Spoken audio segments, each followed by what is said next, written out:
안녕하세요. 사연에 빠지다의 DJ 민영입니다. 오늘도 두 가지 사연 준비되어 있으니 끝까지 함께 해주시고요. 구독과 좋아요 버튼도 눌러주세요. 그럼 오늘의 사연 함께 만나볼게요. 안녕하세요. 평범하다면 평범하고 특별하다면 나름 특별하게 살고 있는 중년 여성입니다. 제게는 아들 둘이 있는데 연년생이에요. 첫째는 몇 년 전에 결혼해서 아이도 낳고 잘 살고 있고, 둘째는 얼마 전 결혼하겠다며 여자를 데려왔는데 참 기가 막힌 사연이 있어 이야기를 보내봅니다. 저는 결혼을 꽤나 일찍 했어요. 저희 때야 여자 나이 20대 초반에 결혼하는 게 그리 드문 일도 아니었지만 저는 20살 때 혼인신고를 했으니까요. 혼전 임신 같은 사고는 아니었고 제가 당시 남편에게 첫눈에 반해 쫓아다녔습니다. 남편은 덩치도 크고 무뚝뚝하고 듬직한 전형적인 곰 같은 사람이에요. 전 어렸을 적부터 그런 남자답고 믿음직스러운 사람과 결혼하는 게 꿈이었거든요. 저희 아버지께서는 제가 7살 때 외간 여자랑 바람이 나서 저와 어머니를 두고 도망가셨어요. 어머니께서는 당시 동생을 임신 중이셨는데 마음고생 몸고생이 심하게 하느라 결국 유산을 하셨습니다. 그 뒤로 어머니와 저 둘이서 정말 힘든 시간을 보냈어요. 요즘도 여자 혼자 애 키운다고 하면 곱게 보지 않는 시선들이 많잖아요. 요즘 같은 시대에도 그런데 당시에는 오죽했겠습니까? 남편이 바람나서 도망간 건데도 세상 사람들은 저와 어머니에게 손가락질을 했어요. 여자가 얼마나 남편을 쥐잡듯 잡았으면, 얼마나 내조를 못했으면 여자가 못했으니 남자가 떠났겠지. 저렇게 독하니 혼자서 애를 키우지. 억울했지만 속내를 털어놓고 기댈 곳 하나 없었고 어머니와 저는 오직 서로에게 의지하며 버텼습니다. 그럴수록 저와 어머니를 두고 떠난 아버지에 대한 원망은 점점 커져갔어요. 아버지가 원망스러울수록 정상적인 가정에 대한 갈망도 커져갔습니다. 그때부터 나는 꼭 장래에 아버지 같은 못난 남자 말고 부인과 아이를 끝까지 책임질 수 있는 믿음직한 남자를 만나야겠다는 생각을 해왔던 것 같아요. 그렇게 20살이 되자마자 만난 남편에게 저는 첫눈에 푹 빠져버렸습니다. 당시 남편은 저와 9살 차이가 났고 곧 30줄에 접어드는 나이였어요. 남편은 처음 회사에 들어가 어리버리 연신 실수를 남발하는 저를 묵묵하게 챙겨주었고 저는 그런 남편이 참 듬직하고 멋져 보였습니다. 남편은 원래 9살 차이 나는 저를 전혀 이성적으로 생각하지 않았었는데요. 제가 하도 결혼해달라고 조르며 쫓아다니니 10번 찍어 안 넘어가는 나무 없다고 결국 백기를 들게 되었습니다. 20살, 이제 막 회사에 다니기 시작할 나이였으니 모아놓은 돈은 당연히 없었고 남편 또한 공부를 오래 했던 사람이라 지갑 사정이 넉넉하지 않았어요.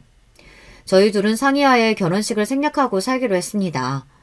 여자라면 다들 하얀 웨딩드러스와 값나가는 결혼 반지에 대한 로망이 있기 마련이죠. 하지만 당시 저는 그런 것들보다는 힘들 때 마음을 기댈 수 있는 든든한 남편이라는 존재가 필요했던 것 같아요. 그렇게 남편과 저는 좁은 단칸방에서 신혼생활을 시작했습니다. 비록 형편은 그리 넉넉하지 않았지만 저는 몹시 행복했어요. 어머니께서는 너무 이른 나이에 만난 지 얼마 되지도 않는 남자와 결혼하는 저를 몹시 걱정하셨지만 그런 어머니의 걱정이 무색하게도 저희 둘은 그 흔한 다툼 없이 지지고 볶고 잘 살았습니다.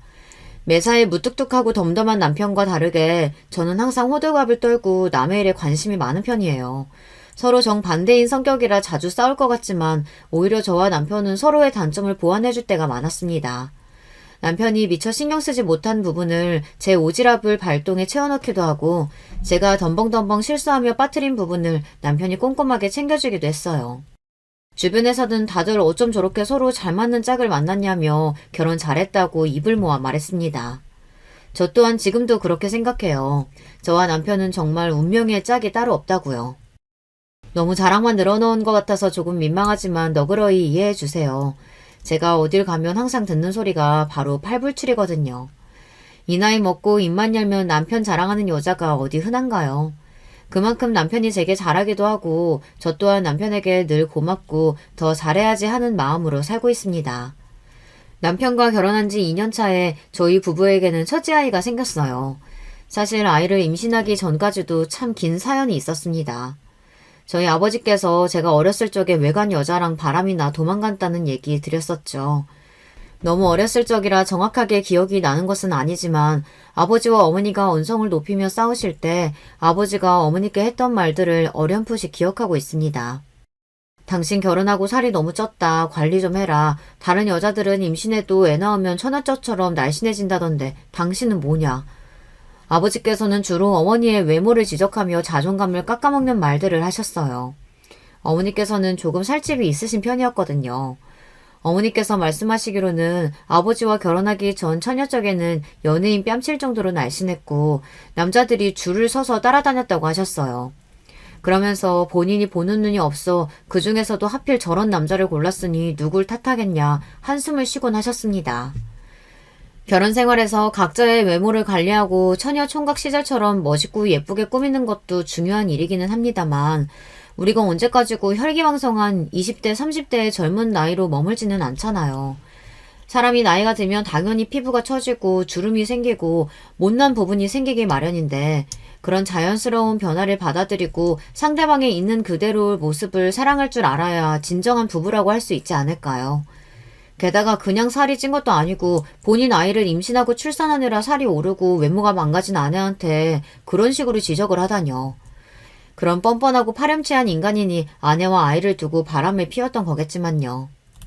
어찌됐든 그런 행동과 생각이 잘못된 것임을 분명히 알고 있으면서도 저도 모르게 불안한 마음을 가지게 되는 것은 어쩔 수 없었어요.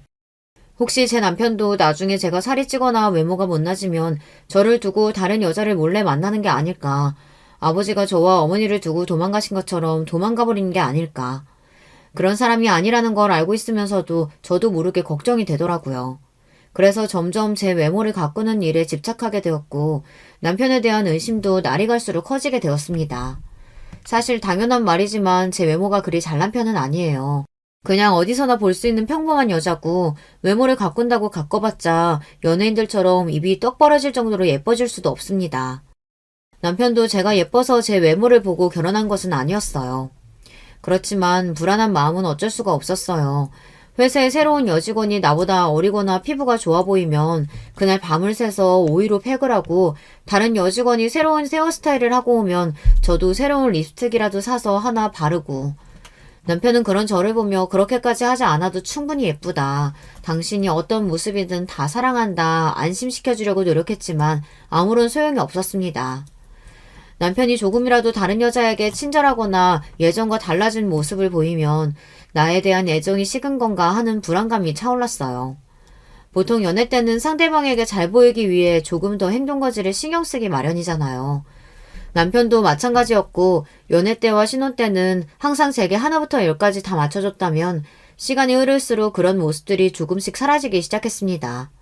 그래봤자 그리 큰 문제는 아니었어요.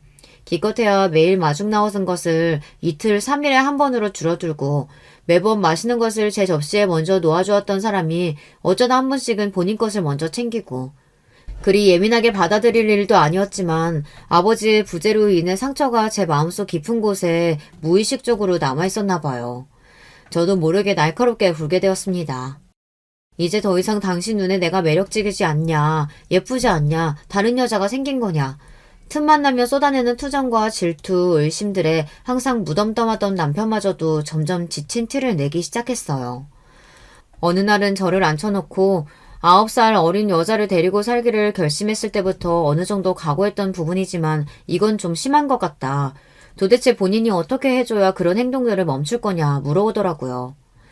저 스스로도 이런 행동이 잘못되었다는 것을 알고 있었고 몹시 고치고 싶은 마음이었지만 쉽게 답을 내릴 수가 없었습니다. 결국 남편과 저는 상의를 한 끝에 아이를 가지기로 했어요. 사실 저는 결혼을 일찍 하고 싶었지만 굳이 아이를 낳고 싶은 생각은 하지 않았었어요. 앞서 얘기했듯이 아이를 낳으려면 임신을 해야 하고 대부분의 여자들이 임신을 하면서 몸이 망가지고 처녀적처럼 외모를 관리하기 힘들어지니까요. 왜 그런 말도 있잖아요. 아이를 출산한 후로 부인이 여자가 아니라 동료로 보이게 된다는 우스갯소리요. 누군가에게는 그저 우스갯소리일 수 있지만 여자들에게는 나름대로 진지하고 현실적인 고민이잖아요. 사랑하는 남자가 본인을 더 이상 여자가 아니라 그저 같이 사는 사람 정도로 생각하게 된다면 얼마나 슬픈 일인가요. 가족끼리 그러는 거 아니다. 나중에는 다 의리로 사는 거다. 마냥 틀렸다고 할 수 없는 말들이지만 저는 개인적으로 그런 말들을 싫어합니다. 사랑에는 유통기한이 없다고 생각해요. 언제나 활활 타오르는 불처럼 뜨거울 수는 없지만 적어도 불씨가 꺼지지 않도록 서로 노력하며 은은한 온기는 유지할 수 있는 거잖아요. 저는 제 남편에게 죽을 때까지 여자이고 싶었어요. 그 마음은 지금도 변화가 없습니다. 그래서 아이를 낳는 것이 망설여졌어요. 남편을 너무나 사랑하고 남편과의 사이에서 낳은 아이는 너무나 사랑스럽겠지만 이세를 출산함으로써 남편과의 사이가 예전 같지 않아진다면 굳이 그 길을 선택하고 싶지 않았거든요. 그러나 남편의 생각은 조금 달랐습니다. 아이가 생기면 우리 사이에 많은 변화가 생길 거야. 당신이 생각하고 있는 그런 부정적인 변화들이 아니라 남녀 사이의 사랑과는 또 다른 부모로서의 책임감과 동료애, 이런 감정이 생기게 되니까. 당신은 그런 감정과 사랑이 공존할 수 없다고 생각하는 것 같지만 그런 부정적인 생각들에 사로잡히지 않도록 내가 더 노력할게. 평소에 귀라도 두 마디, 보통은 응, 그래, 아니 이 정도로만 짧게 의사소통하던 남편이 그렇게 길고 정성스럽게 본인의 의견을 피력하는 것은 처음이었어요. 너무 오래전의 일이라 모든 말들이 정확하게 기억이 나지는 않지만 남편의 진심이 담긴 말에 정말 감동을 받았고 결국 저도 생각을 고쳐먹고 아이를 갖기로 했습니다. 임신을 계획한 지 2달 만에 첫째 아들이 저희 부부를 찾아왔어요. 10달간의 시간이 지나고 아주 무더웠던 여름날 건강하게 세상에 태어났어요. 아이가 생긴 후로 결혼 후 줄고 저를 괴롭히던 불안감과 의부증은 거짓말 같게 대부분 사라졌습니다. 육아를 하다 보니 제 외모를 가꾸기는커녕 기본적인 청결도 지키지 못하고 정신없이 지낼 때가 많았는데요. 남편은 그런 제 모습을 보고도 태도가 전혀 변하지 않았거든요. 며칠째 감지 못한 머리로 목이 다 늘어난 티를 입고 있어도 매일 출근 전에 이마에 뽀뽀를 해주는 사람이었어요. 아이들이 모두 크고 흰머리가 희끗희끗한 지금도 때때로 꽃다발을 사다주는 사람이에요. 물론 타고난 성격이 무뚝뚝해서 당신이 세상에서 제일 예쁘다느니 그런 낯간지러운 소리는 일체 못하는 사람이지만 그런 사람이 저를 위해 사다주는 꽃다발이라니 제게는 세상 그 어떤 것보다도 값진 선물처럼 느껴집니다. 그렇게 첫째 아이가 막 100일이 지났을 무렵이었어요. 그날도 새벽 내내 우는 아이 때문에 잠을 거의 자지 못한 탓에 몸 상태가 좋지 않았는데요.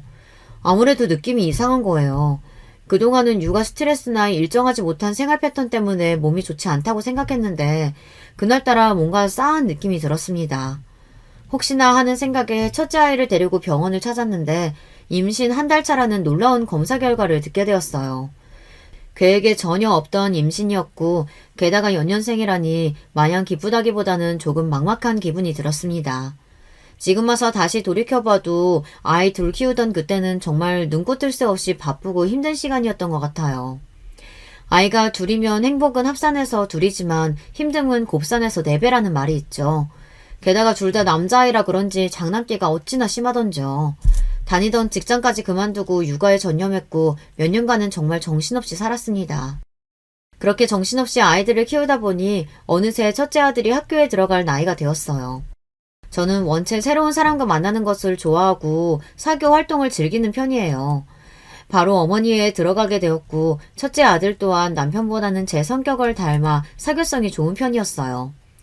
첫째는 학창시절 내내 반장을 도맡아 했고 공부도 곧잘 했습니다. 어머니회에서 만난 다른 엄마들은 제게 아들이 어쩜 저렇게 사교성도 좋고 공부도 잘하냐, 뭐든 잘해서 걱정이 없으시겠다 항상 저를 부러워했어요. 둘째도 첫째와 마찬가지로 공부는 잘하는 편이었지만 성격은 첫째와 완전히 딴판이었습니다. 같은 부모 아래서 그것도 연년생으로 낳은 아들 둘이 어쩜 그렇게 성격이 다른지 모르겠어요. 첫째는 정말 매사에 적극적이고 목소리도 크고 어딜 가도 관심 받는 걸 즐기는 성격이었고 둘째는 그런 첫째 뒤에 숨어 졸졸 따라다니기만 했어요. 또래 친구들이 말을 걸어주면 제대로 대답도 못하고 얼굴이 새빨개져서는 도망가기 바빴습니다. 그런 둘째의 사교성을 길러주기 위해 태권도장에도 보내고 첫째가 놀러 나갈 때 동생 좀 챙겨라, 데리고 다녀라 여러 번 부탁을 해봤지만 번번이 어울리지 못하고 둘째 먼저 돌아오더라고요. 저는 소심함과는 거리가 먼 사람이고 남편도 말수가 적긴 해도 할 말을 못하는 성격은 아닌데 누굴 닮아 저렇게 소극적이고 부끄러움이 많은 건지 도통 알 수가 없었어요. 저는 그런 둘째를 위해 아이를 데리고 모임에 나가기 시작했습니다. 아이가 조금 소극적이고 말수가 적을 수도 있지 굳이 그렇게까지 해야 하나 싶을 수도 있으시겠지만 아이 스스로 그런 성격에 대한 스트레스가 심했어요. 당시 활발하고 친구들을 이끌고 다니는 형과는 다르게 본인은 친구 한 명 제대로 사귀지 못하고 또래 무리들과 어울리기 힘들어했으니까요. 저와 남편은 그런 둘째 아들에게 조금 느려도 괜찮다. 네가 진심으로 다가간다면 친구들도 내게 마음을 열어줄 거다. 최선을 다해 다독여줬지만 그것만으로는 부족했습니다. 그러던 차에 둘째 아이와 비슷한 어려움을 겪는 아이들과 그 부모들이 모이는 자리가 있다는 것을 알게 되었어요. 그래서 둘째를 위해 그 모임에 참석하게 되었습니다. 모임이라고 해서 특별한 치료법이 있다거나 수업 같은 것이 있지는 않았습니다. 그저 비슷한 어려움을 겪는 사람들끼리 아이의 행동을 기록하고 관찰한 것들을 공유하고 시도해보았던 방법들에 대해 이야기하고 비슷한 성향의 아이들끼리 자연스럽게 친해질 수 있는 자리를 마련해주는 정도였어요. 그 모임에 지속적으로 참여하게 되면서 저는 둘째 아이에 대한 이야기를 쓰기 시작했습니다. 처음에는 노트에 수기로 기록을 했지만 나중에는 컴퓨터로 작성을 하게 되었어요. 모임에서 만난 다른 아이의 엄마가 제게 개인 블로그라는 것을 알려주었거든요. 여러분도 아마 블로그에 대해서는 다 알고 계시겠죠. 요즘에는 인터넷이 발달해 개인 블로그를 운영하는 사람들이 많아졌지만 당시만 해도 인터넷이 지금처럼 대중화되어 있던 시대가 아니었습니다. 저 또한 처음 블로그에 대한 이야기를 들었을 때 조금 낯설게 느껴졌어요. 그분은 블로그에 이야기를 기록해두면 날짜별로 분류하기도 편하고 비슷한 처지의 사람들과 정보를 쉽게 공유할 수 있다며 제게 추천을 했습니다. 덕분에 저도 블로그에 글을 쓰기 시작했습니다. 지금은 연락도 끊기 지 오래되었고 어떻게 살고 계시는지 알 길이 없지만 이 글을 빌어 그분께 고마운 마음을 전합니다. 그분 덕에 블로그라는 것을 처음 알게 되었고 파워 블로거라는 지금의 제가 존재하게 되었으니까요. 블로그는 알아도 파워 블로거라는 말은 조금 낯설게 느껴지실 수도 있을 거예요. 파워 블로그는 쉽게 말해 사람들이 많이 찾는 블로그를 운영하는 사람을 말합니다.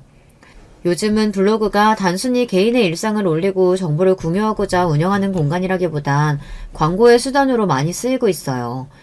예를 들어 어떤 음식점에서 본인들의 식당을 광고하고 싶으면 블로그 운영자에게 돈을 주고 글을 올려달라 부탁하고 블로그 운영자는 광고비를 받고 그 음식점에 방문해 자세한 정보를 공유하는 글을 써주는 거죠.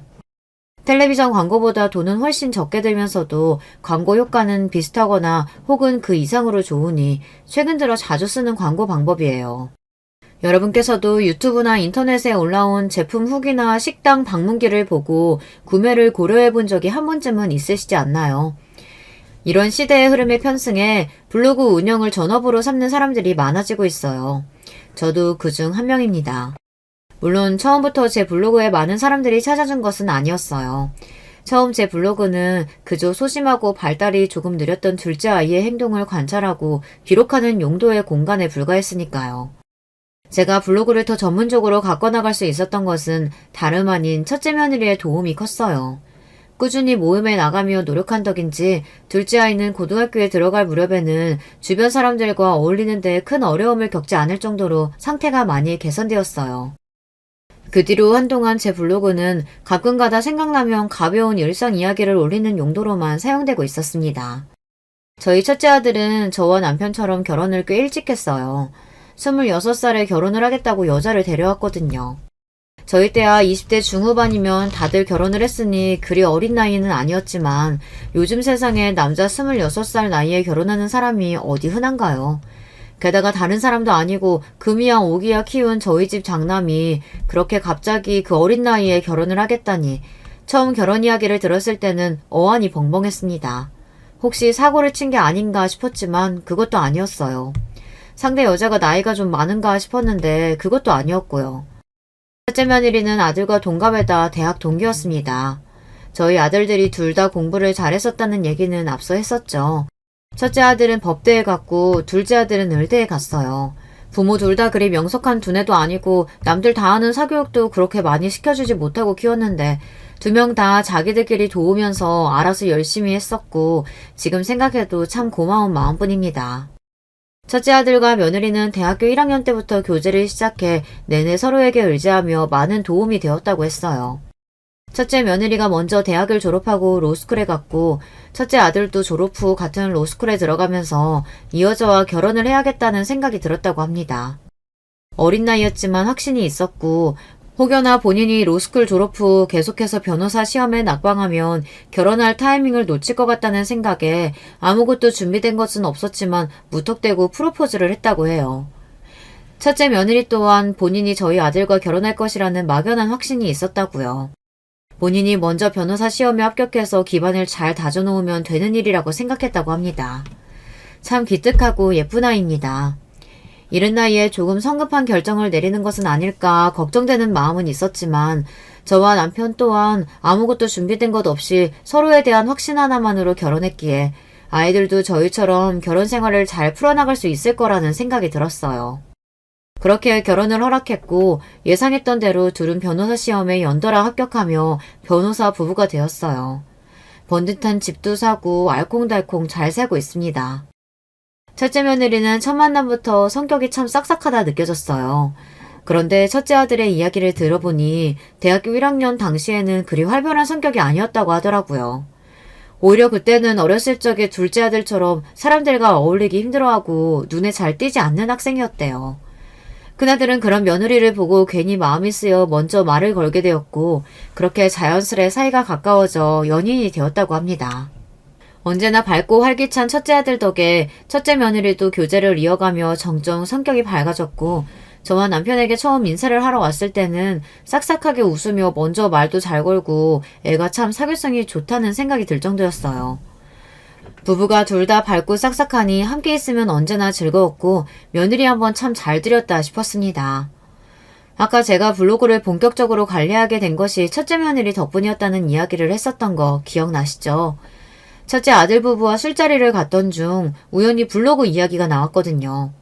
여전에 둘째 아이 때문에 열심히 했었었는데 지금은 가끔 생각날 때만 들여다보는 중이라면서요. 세상에, 어머니 완전 신세대시네요. 그런 거 꾸준히 하기 엄청 어려운 거잖아요. 요즘 사람들 블로그로 부업 같은 것도 하고 그러던데 어머니도 취미로 다시 시작해보시는 건 어떠세요? 그러면서 첫째 며느리는 제게 본격적으로 블로그를 운영하는 방법을 알려줬습니다. 알고 보니 첫째 며느리도 대학 시절에 간간히 블로그에 글을 올리곤 했었다고 하더라고요. 광고를 받을 정도로 대단한 블로그는 아니었다고 하지만 젊은 사람이다 보니 저보다 확실히 블로그 활동에 대해 아는 것이 많았어요. 어떻게 하면 더 많은 사람들이 제 블로그에 들어오게 만들 수 있을지, 요즘 사람들의 관심사에는 어떤 것들이 있는지, 핸드폰으로 사진을 찍어 컴퓨터에 옮기고 일목요연하게 정리해서 글을 쓰는 법까지. 예전에 조금 블로그 활동을 해봤어서 망정이지 아마 경험이 없었다면 너무 복잡하고 어렵게 느껴지는 과정에 시작도 못 해봤을 겁니다. 물론 처음부터 돈을 벌기 위한 목적으로 블로그에 글을 쓰지는 않았습니다. 첫째 며느리에게 어느 정도 기본적인 것들을 배우기는 했지만 돈이 그리 궁하지도 않았고 뚜렷한 목표의식을 가지고 했다기보다는 시간 날 때 틈틈이 하는 취미 같은 느낌이 강했어요. 앞서 말씀드렸던 대로 저는 모임 자리를 좋아하고 사람들도 자주 만나는 편이었기에 약속에 나갈 때마다 열심히 사진을 찍고 집에 돌아와 블로그에 글을 올리기 시작했습니다. 처음에는 제 지인들이 주로 블로그에 놀러와 댓글을 달고 소통을 해주었어요. 자랑은 아니지만 아무래도 제가 소문난 마당발이다 보니 지인들만 블로그에 방문해줘도 방문 횟수가 꽤 됐습니다. 굳이 광고니 뭐니 신경 쓰지 않고 제 일상을 남들과 공유하고 소통하는 것만으로도 저는 충분히 즐거웠어요. 아무래도 젊었을 적보다 나이가 들다 보면 인간관계가 좁아지기 마련이잖아요. 주변에 마음을 터놓고 지낼 수 있는 사람들이 하나둘 사라지게 되잖아요. 젊은 사람들이 보기에는 그저 늙은 아줌마가 올리는 시시하고 재미없는 이야기에 불과할 줄 알았는데 날이 갈수록 이상하게 점점 블로그 조회수가 늘어갔습니다. 저의 솔직하고 가식 없는 표현들이 다른 판에 박힌 글들과는 색다르게 느껴졌던 모양이에요. 첫째 며느리도 제 블로그에 글이 올라오면 하던 것도 멈추고 달려가서 읽는다며 어머님이 글을 너무 재미있게 쓰신다 연신 칭찬을 해주었어요. 어느 정도는 사탕 발린 말이라는 건 알고 있었지만 듣기에 기분이 좋기는 하더라고요. 그렇게 저도 모르게 점점 더 블로그 활동에 집중하게 되었고 조회수가 오르다 보니 자연스레 광고 제안도 들어오게 되었습니다. 돈을 벌기 위해 시작한 일은 아니었기에 광고가 들어오더라도 제 돈으로 항상 먼저 제품을 사용해보거나 음식점에 방문해보고 실제로 괜찮다 느껴지는 것만 블로그에 올렸습니다. 광고도 참 다양하게 들어왔어요. 일상적인 글들을 올리는 블로그다 보니 옷부터 생활용품, 가전제품, 식품, 미용기기, 화장품까지 어느 분야나 가릴 것 없이 연락이 왔습니다. 처음에는 듣도 보다 못한 곳들에서 연락이 많이 왔지만 시간이 지날수록 한 번쯤 들어본 적이 있는 나름대로 유명한 곳들에서 광고가 들어왔습니다. 이런 대단한 곳들에서도 제게 광고를 부탁하다니 처음 제안을 받았을 때는 정말 신기한 기분이었어요. 블로그 활동을 하다 보니 자연스레 카페라는 인터넷 모임에 대해서도 알게 되었어요.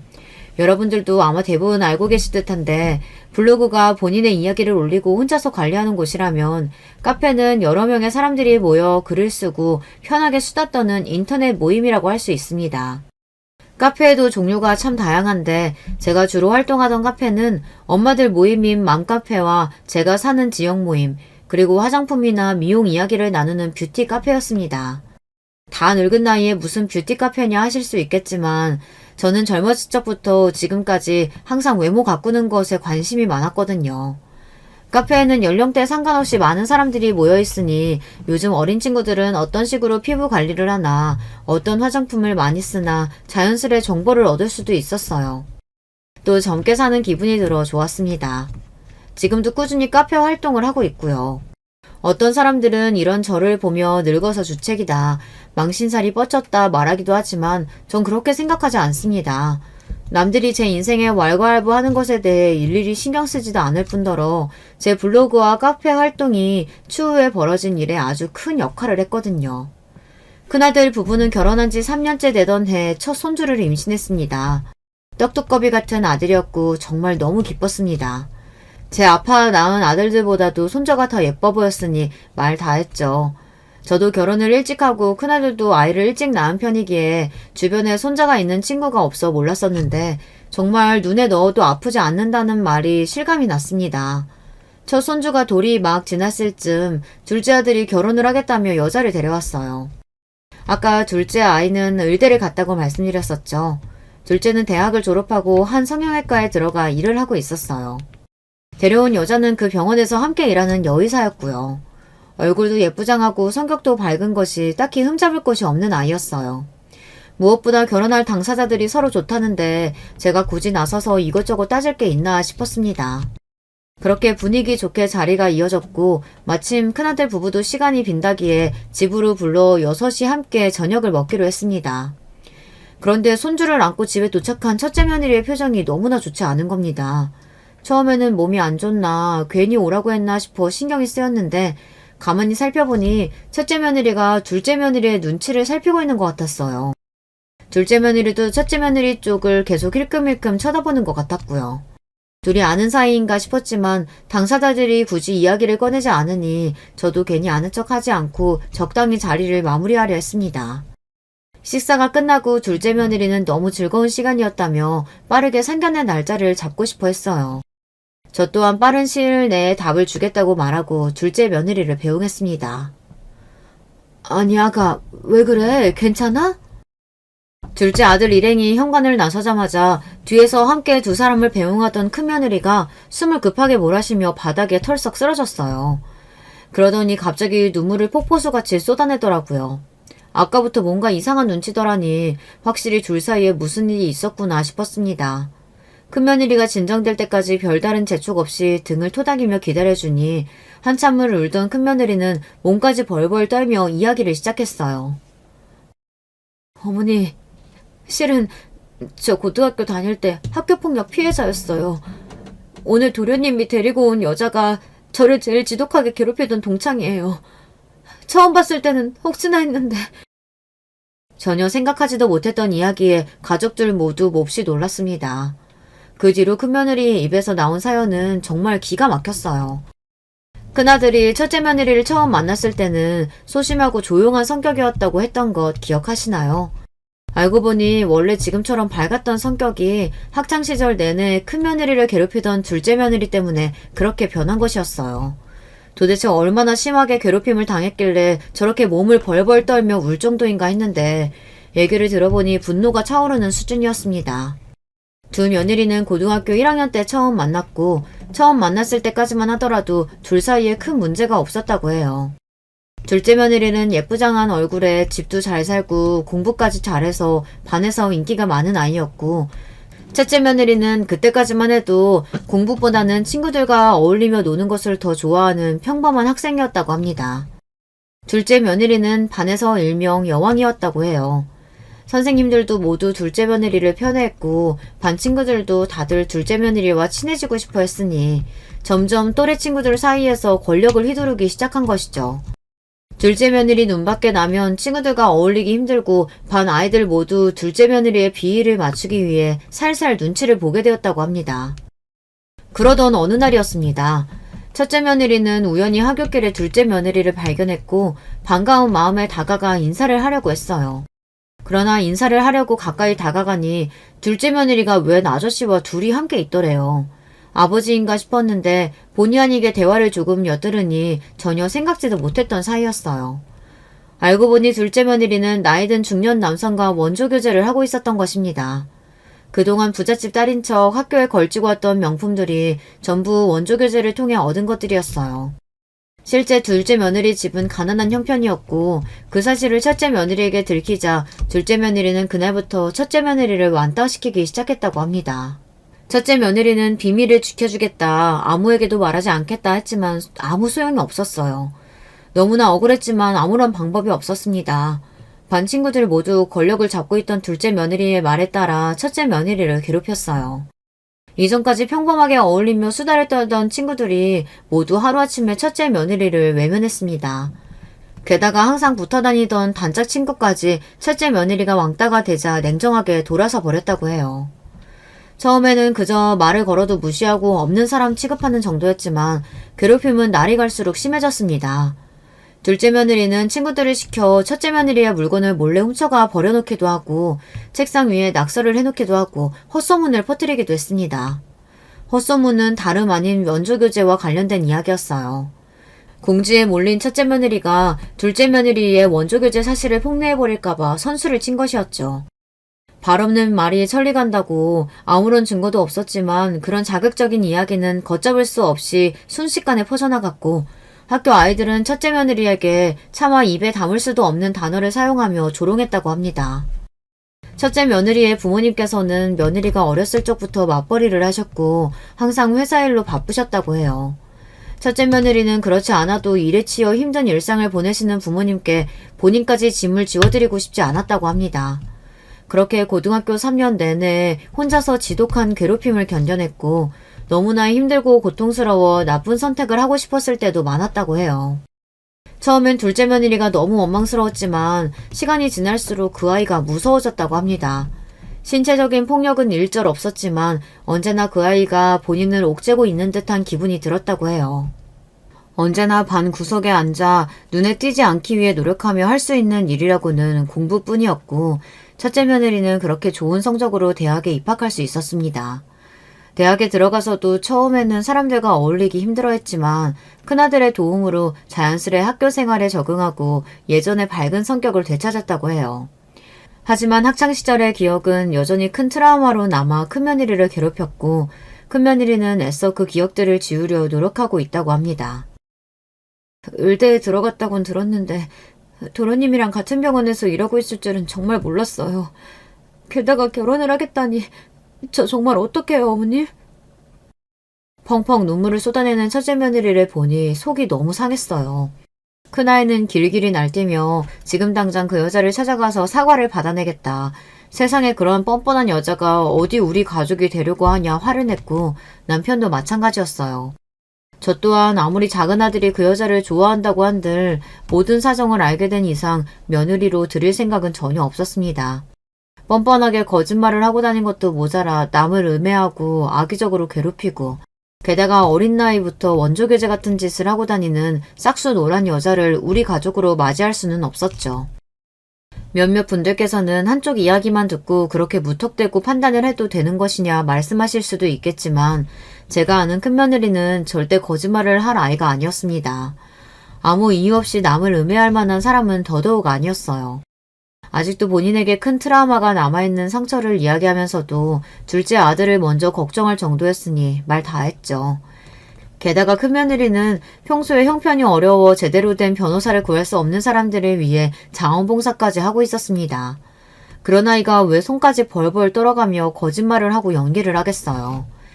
다음날 둘째 아들에게 연락해 첫째 며느리를 빼고 가족들끼리 4명이서 자리를 가졌고 모든 이야기를 전해들은 둘째 아이는 믿을 수 없다는 듯한 반응이었습니다.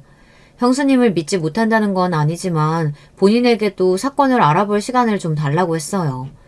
저 또한 이야기를 듣고 처음에는 당황스러운 마음이 컸으니 둘째의 마음이 10분 이해가 되었어요.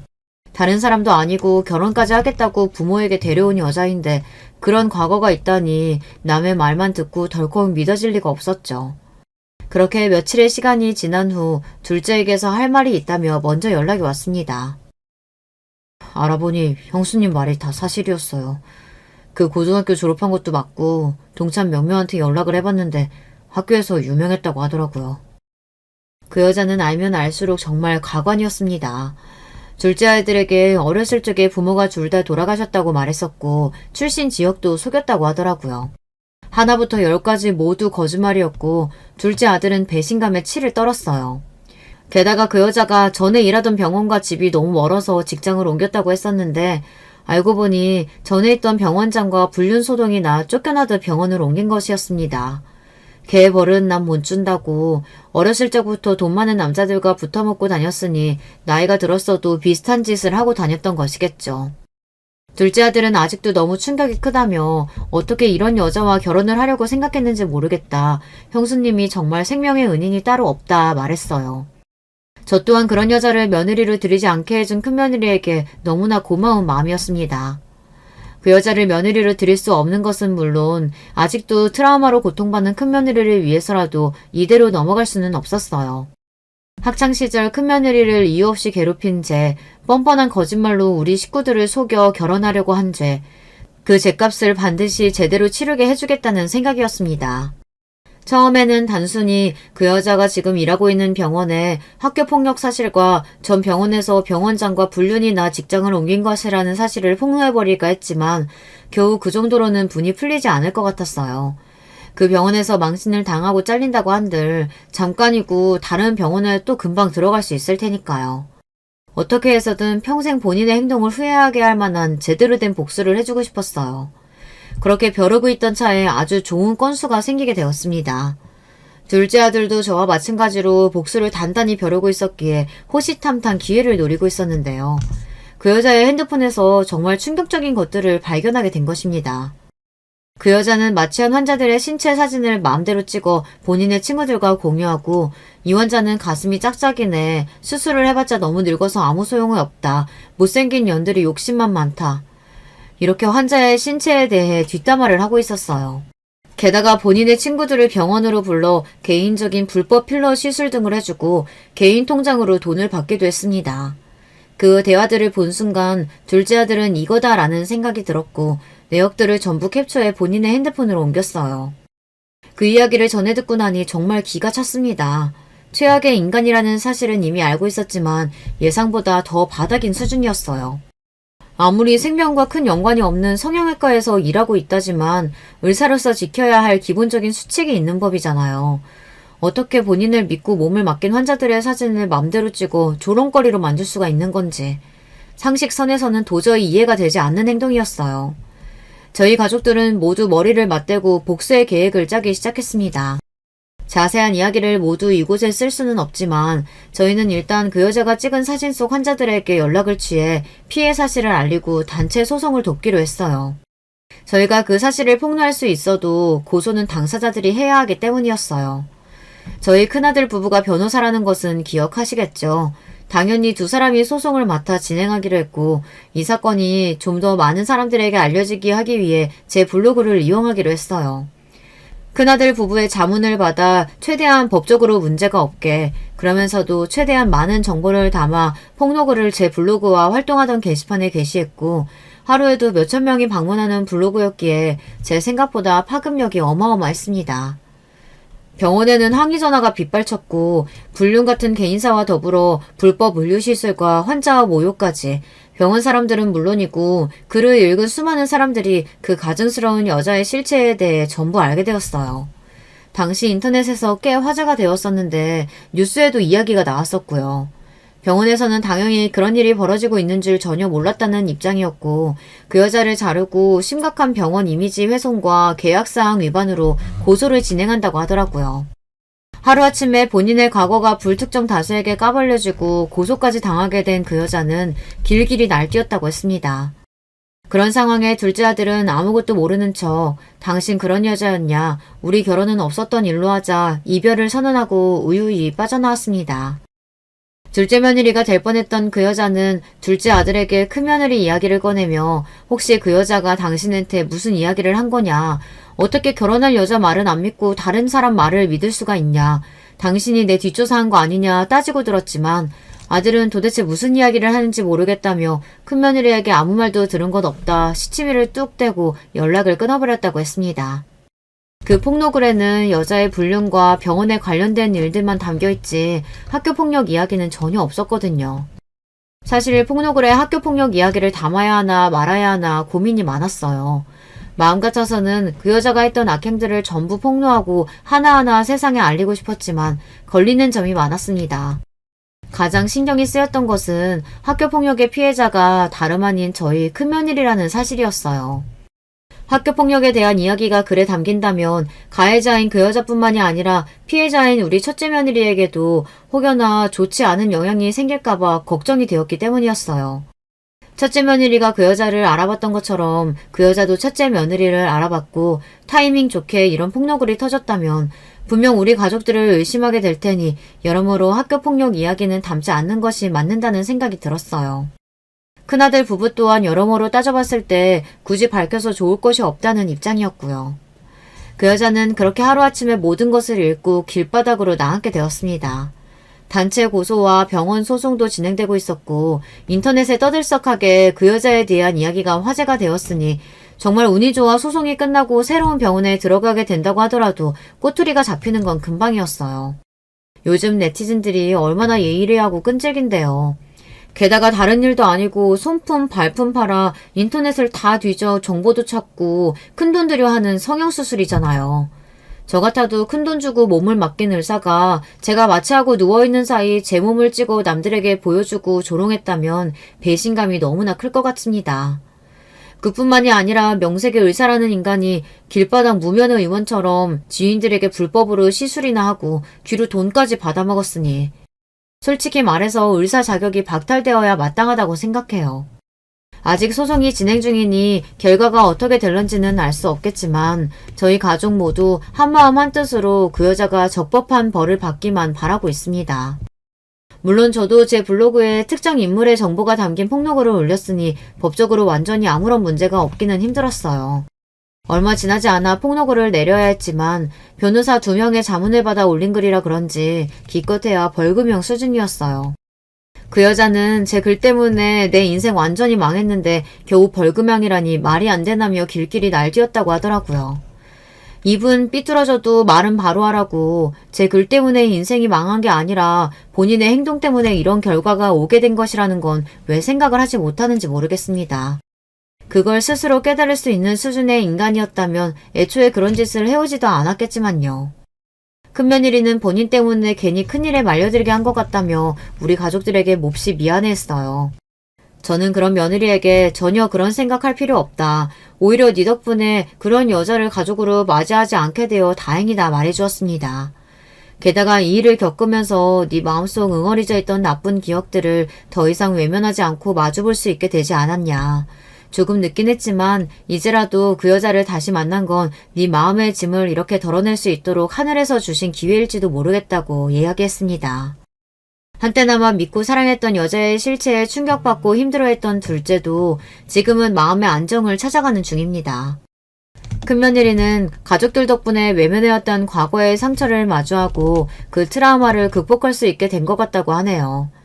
몸은 어른이 되었어도 때때로 마음은 10대 시절의 쓸쓸한 교실로 돌아가 지독히도 괴롭고 외로운 시간을 보냈었다고 하더라고요. 그 말을 들으니 어찌나 가슴이 아프던지요. 부디 소송이 잘 마무리되어 큰며느리가 더더욱 편한 마음으로 두 발 뻗고 괴로운 기억에서 벗어나 지낼 수 있기를 바라는 마음뿐입니다. 그 일 이후로도 저는 꾸준히 블로그에 글을 올리고 있어요. 폭로글이 화제가 되어서인지 전보다 방문자 수도 훨씬 늘었고 광고 제의도 꾸준히 오고 있습니다.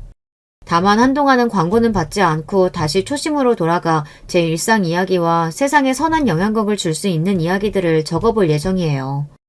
이번 일을 겪으면서 저도 개인적으로 느낀 바가 참 많거든요. 그저 제 소소한 일상 기록을 남기던 장소가 어느새 이렇게 성장해서 많은 사람들에게 하고픈 이야기를 전달할 수 있는 곳이 되었다니 감개무량할 따름입니다. 앞으로도 블로그를 조금 더 의미 있는 공간으로 가꿔나가고 싶어요. 이야기를 어떻게 마무리해야 할지 모르겠네요. 블로그에 그렇게 글을 많이 써올렸는데도 여전히 글 쓰는 일은 참 어렵게 느껴집니다. 아무쪼록 다들 건강하시고 행복한 하루 되시기를 바랍니다. 그럼 안녕히 계세요. 여러분, 두 번째 사연 시작하기 전에 좋아요, 구독 꼭 눌러주실 거죠? 그럼 두 번째 사연 바로 시작합니다. 안녕하세요. 저는 작은 북카페를 운영 중에 있는 17개월짜리 아들 찬이 엄마입니다. 기어다닐 때도 그렇게 정신없게 만들더니 걷기 시작하니 마치 시한폭탄처럼 조금도 눈을 뗄 수 없게 만드네요. 조마조마하면서도 하루가 다르게 커가는 모습을 보고 있으니 시간이 왜 이렇게 빨리 흘러가나 싶기도 하고요. 저는 중학교 때 부모님이 사고로 돌아가셨습니다. 친척이라곤 저와 12살 차이가 나는 이모뿐이었어요. 이모는 비혼주의라 아이들에겐 관심이 없었어요. 당연히 저는 방치 상태로 사춘기를 보냈죠. 물질적으로 부족함이 있었던 것은 아니었어요. 다만 제가 뭘 하든 이모는 관심을 갖지 않았죠. 당시 제 목표는 집과 멀리 떨어진 대학으로 진학해서 독립하는 것이었어요. 그 때문에 좋아하지도 않던 공부도 열심히 했죠. 하지만 이모는 제가 대학에 합격하자마자 운영하던 북카페를 제게 떠넘기곤 외국으로 가버렸어요. 의도치 않게 갑자기 카페 사장이 되어버린 것이죠. 아무런 준비도 되어 있지 않은 상태로 말이에요. 저는 학교 수업 따라가랴 카페 운영하랴 정신없는 시간을 보냈어요. 매일을 충실하게 보내는 것, 그것만이 전부였죠. 당연히 연애나 결혼에 대해선 아무 생각이 없었어요. 저하고는 가장 어울리지 않는 단어이자 그런 생각을 하는 게 사치로 느껴지기도 했습니다. 그런 제 생각을 바꾼 사람이 바로 지금 남편이었어요. 저는 강아지를 좋아해서 대학 시절 그 바쁜 와중에도 일주일에 한 번 유기견 봉사활동을 다녔거든요. 남편은 제가 다니는 보호센터에 봉사활동을 하러 왔었어요. 남편이 속해 있는 대학병원에서 봉사활동을 한다고 하면서 말이죠. 그렇게 오는 사람들은 잠시 머물다 가는 사람들이라 솔직히 저는 좋게 보지 않았어요. 오히려 와서 자기들이 엄청난 것을 베풀었다 생각하고 제대로 도움도 주지 않는 사람들이 많아서 그럴 바엔 차라리 돈으로 줬으면 할 정도였죠. 근데 남편은 그날 이후로도 개인적으로 달에 2번씩 꼬박꼬박 오더라고요. 무려 6개월 동안 말이죠. 이 사람 정말 관심이 있어서 이곳에 오는구나 싶은 생각이 들면서 호감으로 서서히 바뀌더군요. 그때 남편이 제게 데이트 신청을 했어요. 오늘 봉사활동 끝나고 잠시 저한테 시간을 좀 내주실 수 있을까요? 제가 쉽게 이런 말하는 사람은 아닌데 여기 오시는 분들 중 그 누구보다도 밝게 웃는 모습에 반했습니다. 난생 처음 해보는 데이트는 즐거웠어요. 그 뒤로도 식사를 하러 간다거나 영화를 보러 가면서 시간을 보내는 동안 저희는 자연스럽게 연인으로 발전했죠.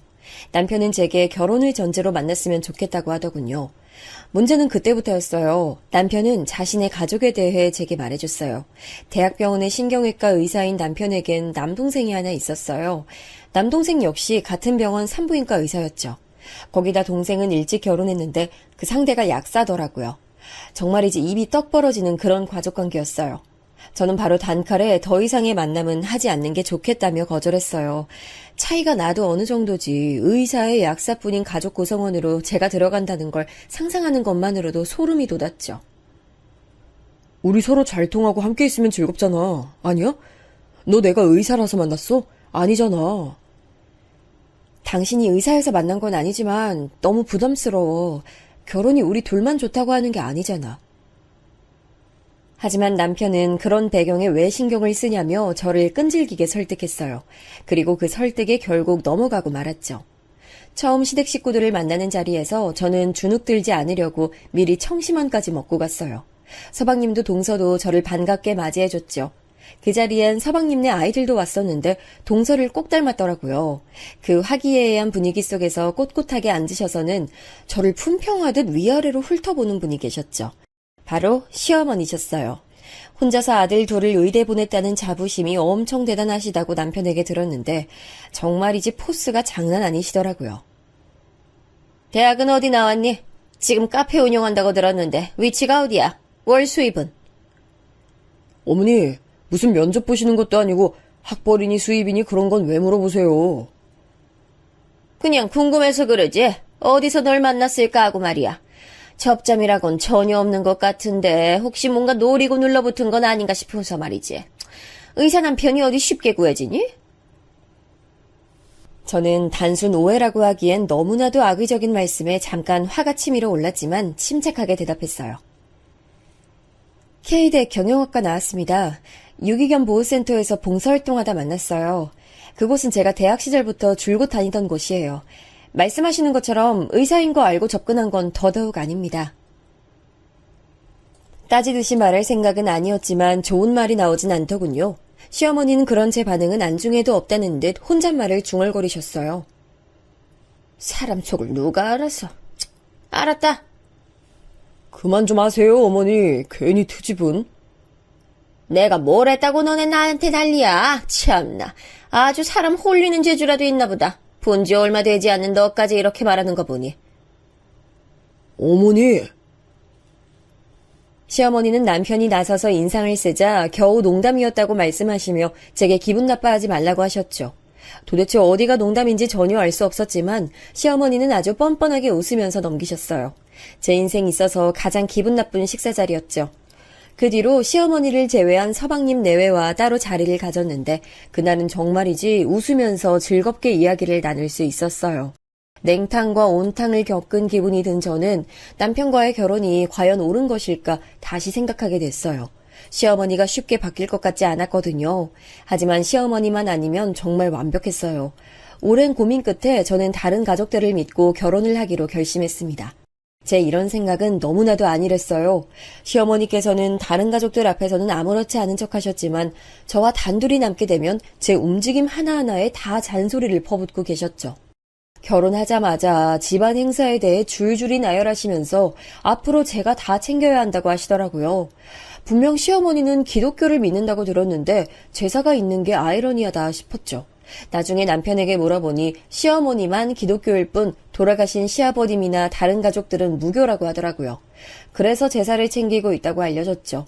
하여튼 시어머니께서는 고등학교 시절 학생 주임 선생님처럼 엄한 목소리로 저를 다그치셨어요.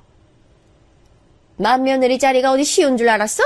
그리고 작은 애는 약궁일로 바쁘고 결국 네가 다 해야지. 그럼 누가 하니? 뭐든 허투루 하지 말고 제대로 준비해. 알겠어? 특히 다음 주에 있을 네 시아버지 기일은 더 신경 써야 하고. 그럼 제사 음식으로는 뭘 올리셨는지 알 수 있을까요? 이게 집마다 조금씩 차이가 나서요. 그걸 내가 다 하나씩 알려줘야 돼? 그 정도 네가 알아서 해야지 뭘 나한테 물어. 시어머니께서는 그 뒤로도 중요한 자리니 똑바로 준비하란 말을 몇 번이나 더 하셨습니다. 하지만 그러기엔 시어머니께서 알려주신 정보가 없는 거나 마찬가지라 난감했죠. 결국 저는 동서에게 도움을 청했어요. 해마다 가게에서 제사 음식 주문하셨는데 올해는 직접 하라고 하셨단 말이에요? 동서는 매번 명절이든 제사든 음식을 주문해서 올렸다고 말하며 지금까지 주문했던 것을 알려주더군요. 저는 어떤 음식을 했는지 확인하고는 몇 가지를 제외하곤 직접 하기로 결정했어요.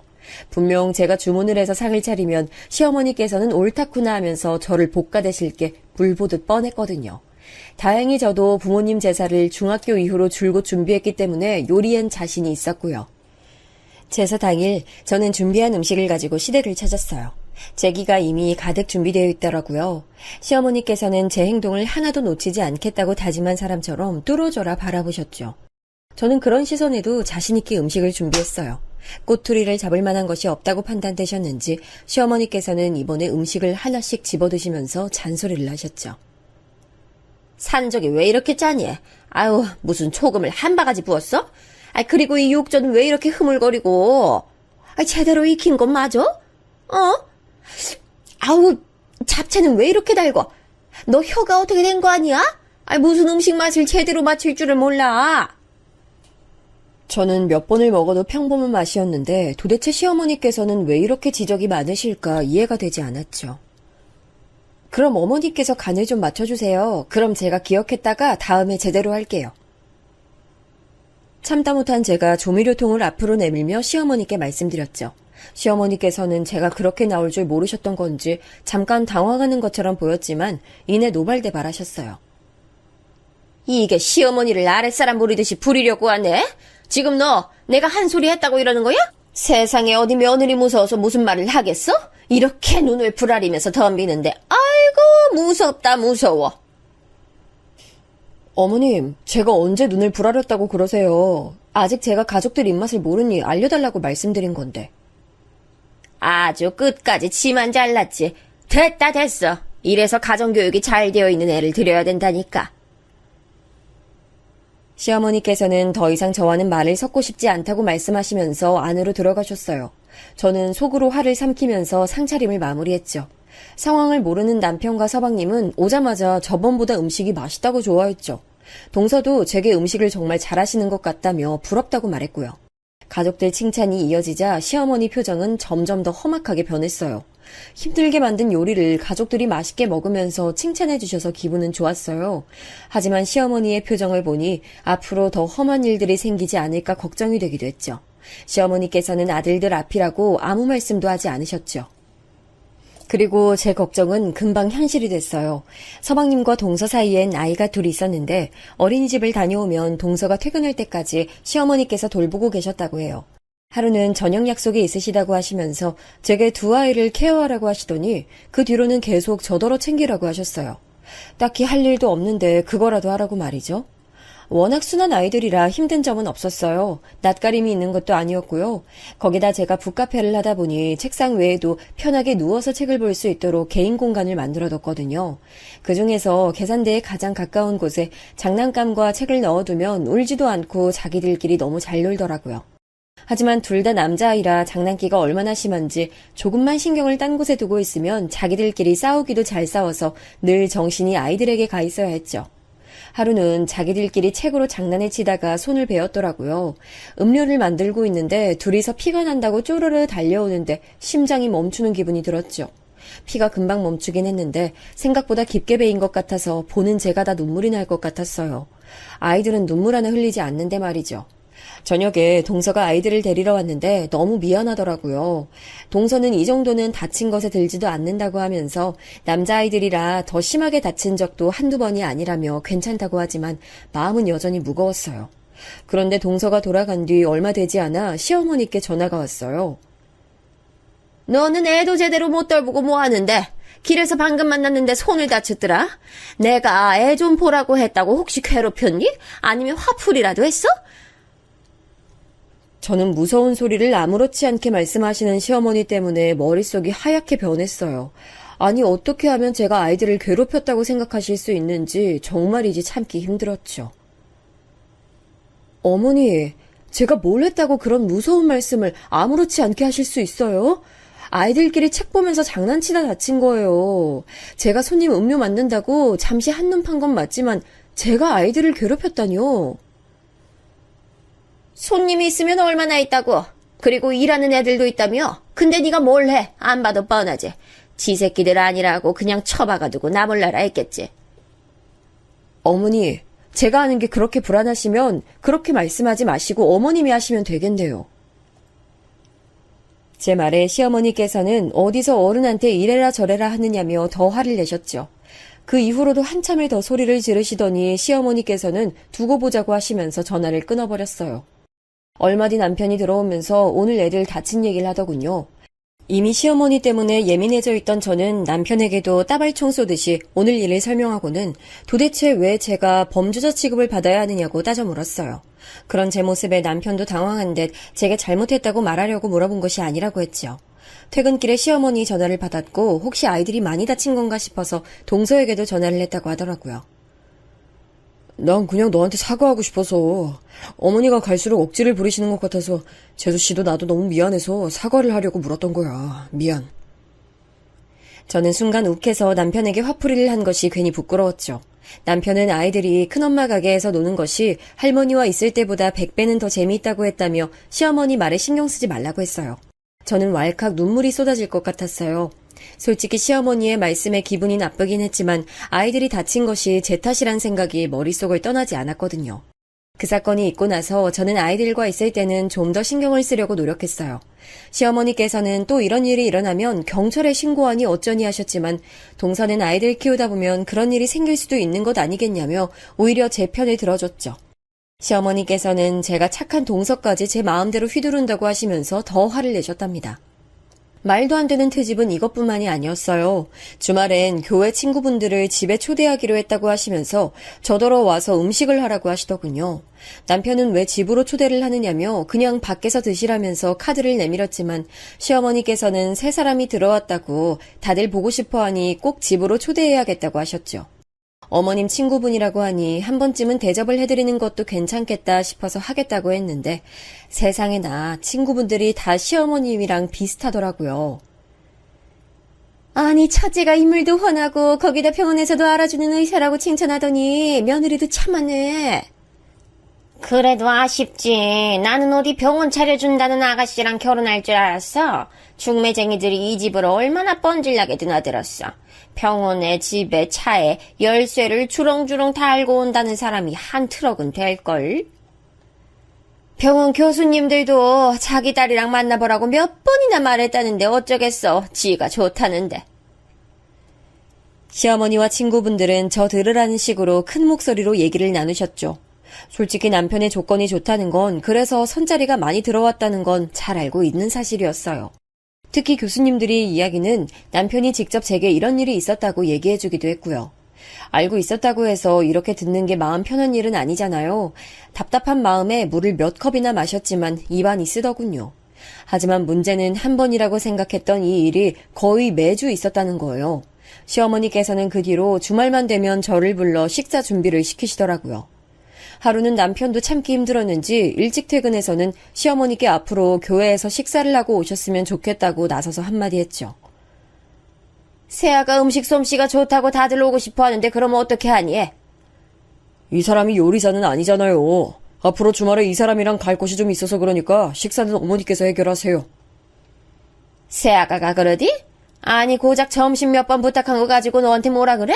나 참 아주 시어머니 머리 꼭대기에 앉으려고 하는구나. 남편은 왜 그렇게 말씀하시냐고 했지만 시어머니께서는 자식 새끼 낳아봤자 소용없다며 알아놓으셨죠. 그렇게 끔찍하게 여기는 아들들이 와도 본체반체 하시고요. 가시방석이라는 것이 이런 자리인가 싶더군요. 시어머니께서 연락이라도 하신 것인지 저녁엔 서방님과 동서도 왔어요. 아이 참 어머니도 그런 일이 있으셨으면 저희한테 말씀하셔야죠. 저희가 근사한 요리사 붙여드릴게요. 전문가로 불러드릴 테니까 그만 마음 푸세요. 내가 지금 고작 점심 가지고 그러는 걸로 보여? CM이가 뭘 좀 하라고 했다고 쪼르르 너희 형한테 가서 고자질하는 게 그게 괘씸하다는 거야. 그리고 그걸로 하라 하지 마라 와서 얘기하는 네 형 좀 봐. 내가 자기를 어떻게 키웠는데. 그이한테 따로 이야기한 거 없어요, 어머니. 오해세요. 오해? 내가 무슨 오해를 했는데? 네가 중간에서 그렇게 안 했으면 큰애가 나한테 와서 싫은 소리 했겠어? 차밭대는 것 좀 봐라. 아주 영악하기까지. 내가 이래서 개나 소나 집 들이면 안 된다고 했던 거야. 남편은 결국 참지 못하고 이렇게 경우 없이 말씀하실 거면 다시는 오지 않겠다고 말하며 자리를 박차고 나갔죠. 시어머니는 어딜 가느냐고 소리를 높이셨지만 저는 조용히 남편을 따라 나갔어요. 한마디 쏘아붙일까 하다가 그래도 어른이시고 남편이 저렇게 화가 났는데 저까지 거들면 일이 더 커질 것 같아 그냥 나왔습니다. 방문 너머로 화를 내는 어머니와 그런 어머니를 달래고 있는 서방님과 동서 목소리가 들렸어요. 솔직히 이런 일이 자꾸 생기다 보니 정말 제가 이 집에 들어와서 분란을 만드는 게 아닌가 그런 생각이 들더라고요. 제 복잡한 마음과는 다르게 한동안은 정말 조용히 지낼 수 있었어요. 얼마 후 시어머니 생신이 됐어요. 선물을 뭘 해야 하나 한참 고민했죠. 남편은 현금을 드렸다면 그냥 속 편하게 그걸로 넘기자고 했어요. 저는 잘됐다 싶었죠. 솔직히 취향이 어떠신지도 모르겠고 제가 좋다고 생각한 걸 선물했다가 오히려 역효과가 있겠거니 싶었고요. 동서와도 얘기를 맞춰 현금으로 준비해서 꽃다발과 함께 선물 드렸어요. 그런데 봉투를 열어보시더니 소리나게 탁 내려놓으시더라고요. 너는 시애미 생일에 고작 돈 몇 푼에 이딴 꽃다발이 끝이야? 만며느리나 돼서 정성도 없고 센스도 없고 도대체 넌 뭐하는 애야? 처음 시집와서 맞이하는 시애미 생일에 정말이지 너는 못 배운 티를 이렇게까지 내야겠어? 어머니 취향을 제가 아직 몰라서요. 동서랑도 의논해서 준비했는데 왜 그렇게 말씀하세요? 너랑 작은 애랑 같니? 왜 끌어들여? 정신없이 바쁜 애랑 비교를 하다니 진짜 염치도 없지. 작은 애는 너처럼 놀고 먹는 애가 아니잖아. 어머니, 말씀이 너무 지나치시잖아요. 놀고 먹다니요. 내가 어디 틀린 말 했어? 우리 아들 꼬여대서 떡하니 들어앉았으면 나 죽었다 하고 죽은 듯이 지내진 못할 망정 어디서 따박따박 말 대꾸해. 진짜 우리 아들은 네가 이런 애인 거 알고는 있니?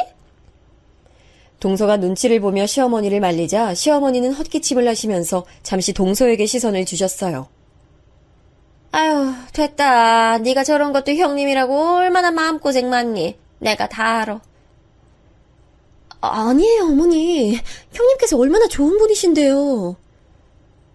어머니께선 제가 매번 동서 괴롭히는 것처럼 말씀하시는데요. 제발 억지 좀 그만 쓰세요. 현금으로 드리는 게 어머니 불편하게 만들었다면 그건 죄송한데요. 그렇다고 말씀을 그렇게 하실 필요는 없잖아요. 저는 뒷머리가 빳빳한 게 머리가 어지러웠어요. 속도 불편하고요. 여기 조금이라도 더 있다간 크게 사고를 칠 것 같아 저는 벌떡 일어났지만 그대로 바닥에 주저앉았죠. 몸에 힘이 하나도 들어가지 않았어요. 정신을 차리니 보이는 건 하얀 천장이더군요. 남편을 비롯한 시댁 식구들 얼굴이 보였죠. 정신이 들어? 어디 불편한 데는 없고 아픈 데는? 남편이 놀란 얼굴을 하며 물었어요. 온몸이 푹 처진 게 무거웠지만 어지러운 것은 많이 사라졌더라고요. 괜찮다고 말하자 서방님께서 임신하신 걸 알고 있었냐고 물었어요. 저는 전혀 예상하지도 못했던 말이라 깜짝 놀랐죠. 평소에도 날짜가 들쑥날쑥이라 이번에도 그러려니 하고 있었지 임신이라곤 전혀 생각하지 못했거든요. 놀란 제 얼굴에 동서가 무척이나 기쁜 얼굴로 축하한다고 말했죠. 결혼하고 나면 언젠가 부모가 될 수 있다는 것을 머리론 알고 있었지만 실제로 제게 일어날 수 있다고는 전혀 생각하지 못했거든요. 저는 엄마가 된다는 사실에 눈물이 날 만큼 너무 행복했어요. 남편은 거듭 축하한다고 말하면서 저를 안아줬죠. 하지만 시어머니는 저희와는 생각이 다른 듯했어요. 어떻게 된 애가 지가 임신한 줄도 몰라. 그렇게 모자라서는 나중에 애한테 뭘 가르칠 수 있겠어? 진짜 기가 막혀서. 따뜻했던 병실 안의 공기가 삽시간에 얼음판으로 바뀌었죠. 시어머니께서는 불만 가득한 표정을 하고 계셨어요. 며느리가 아이를 가졌다는데 어떻게 저런 표정을 지을 수 있는지 이해할 수 없었죠. 쇠아가, 넌 거기서 그렇게 쓰러지면 내가 너한테 뭐라도 한 것 같잖아. 말해봐. 내가 너한테 뭘 어떻게 했다고 거기서 쓰러지게. 혹시 다 계획하고 있었던 거 아니야? 시어머니 나쁜 사람 만들려고 쓰러진 것도 그냥 연기한 거지? 어머니, 이제 막 정신 차린 사람한테 그렇게 말씀하셔야겠어요? 네가 나한테 이렇게 화를 냈는데 그럼 내가 가만히 있겠어? 평생 나한테 말 대꾸 한 번 안 하던 애가 이게 지금 몇 번째야? 너 새아가 만나고 나서부터 출근 내가 무슨 못된 시어머니라도 되는 것처럼 나만 가지고 들들 볶자 너. 내가 어떻게 가만히 있어?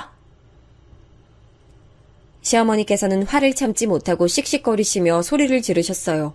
서방님은 병실에서 소리를 지르시면 어떻게 하냐며 시어머니를 말렸지만 소용없었죠. 너도 형이랑 똑같아. 형이 옷 나가면 말릴 생각을 해야지. 매번 도대체 너희는 생각이 있는 애들이야 없는 애들이야. 하나같이 얼빠져서는. 시어머니께서는 자식을 허투루 키웠다고 말씀하시곤 문이 떨어져 나가라 세게 닫고 가버리셨어요. 병실에 남은 우리는 서로 눈치만 보며 한숨을 내셨죠. 서방님은 제게 안정기가 올 때까지는 조심해야 한다고 신신당부를 하면서 3일 정도 입원을 권했어요.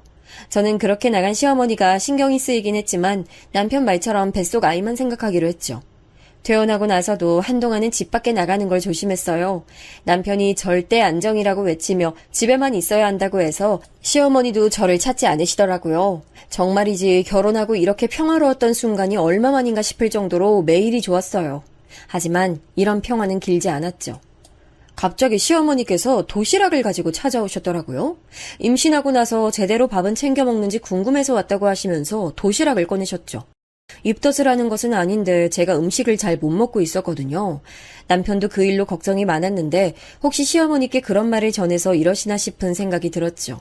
시어머니께서는 도시락을 제 앞에서 펼치고는 어서 먹어보라고 젓가락을 내미셨어요. 도시락에는 하나같이 기름진 것들로 가득했죠. 저는 아침 먹은 지 얼마 되지 않은 시간이라 식욕이 전혀 없었어요. 시어머니께 지금은 배가 고프지 않다고 말씀드리면서 점심으로 챙겨 먹겠다고 했어요. 아니, 내가 너 먹으라고 해왔다는데 한 입 좀 먹으면 어때서?